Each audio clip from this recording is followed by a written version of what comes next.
Le buzz du room service. Coup de projecteur sur un talent, un événement, une personnalité de Bourgogne-Franche-Comté.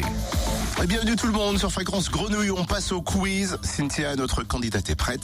Attention, top chrono. Dans le Muppet Show, comment s'appelle la grenouille?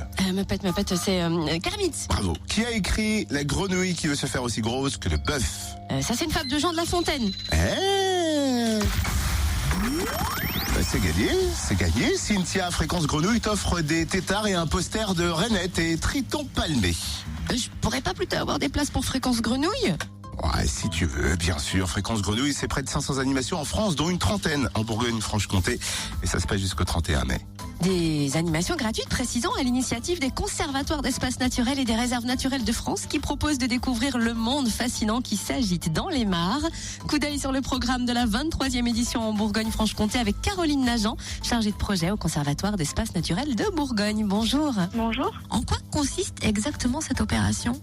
Alors Fréquence Grenouille, c'est une opération nationale qui est co-organisée par la Fédération des conservatoires d'espaces naturels et réserves naturelles de France depuis plus de 20 ans maintenant et qui consiste en fait à sensibiliser le grand public à la préservation des milieux humides et pour cela on utilise la clé d'entrée amphibien, donc les crapauds, grenouilles, tritons, salamandres qui parlent un petit peu plus au public et qui surtout permet une approche un peu plus ludique. L'opération a débuté le 1er mars et se poursuit jusqu'au 31 mai.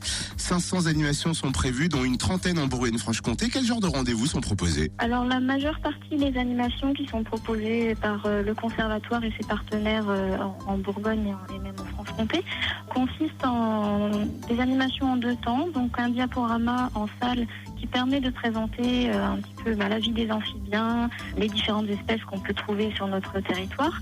Et ensuite, après ce diaporama, on emmène les gens sur le terrain, au bord d'une mare, donc de nuit, parce que c'est là que les amphibiens sont plus visibles à cette période en tout cas. Ça permet de rencontrer sur le terrain les petits habitants des mares.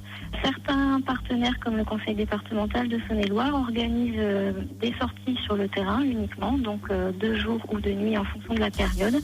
Et puis on a le groupe naturaliste universitaire de Bourgogne qui propose des animations en direct, si je puis dire, sur un dispositif de sauvetage dans le Val-Suzon, où un dispositif est mis en place pour préserver les amphibiens lors de leur migration d'une mare à une autre, pour éviter qu'ils soient écrasés sur les routes. Et on va pouvoir partir à la rencontre de ces amphibiens pas plus tard que cet après-midi en Saône-et-Loire, par exemple. Oui, alors effectivement, cet après-midi, c'est le conseil départemental de Saône-et-Loire qui organise une animation sur le marais de Monceau-l'Étoile, donc qui permet une rencontre des amphibiens sur cet espace naturel sensible.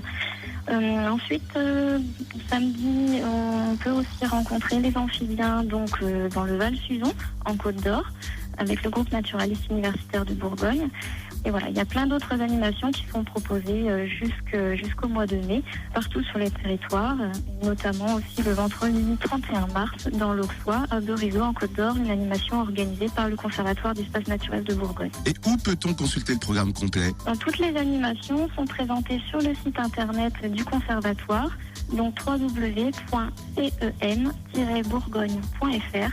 Donc voilà, toutes les informations, lieu de rendez-vous, horaires et puis l'équipement aussi qu'il faut prévoir, à savoir des vêtements chauds, des bottes éventuellement, en tout cas des chaussures adaptées et puis une lampe torche quand les visites se font de nuit. Ce sont des rendez-vous gratuits ? Oui, tout à fait. Les animations sont gratuites et pour tous les publics, aussi bien les enfants que les adultes. Ça c'est bien. Merci Caroline Nagent, chargée de projet Fréquence Grenouille au Conservatoire d'espaces naturels de Bourgogne. Et donc on vous le rappelle, vous retrouvez le programme complet sur le www.cen-bourgogne.fr ou bien www.cen-franchecomté.org. Retrouve tous les buzz en replay. Connecte-toi. fréquenceplusfm.com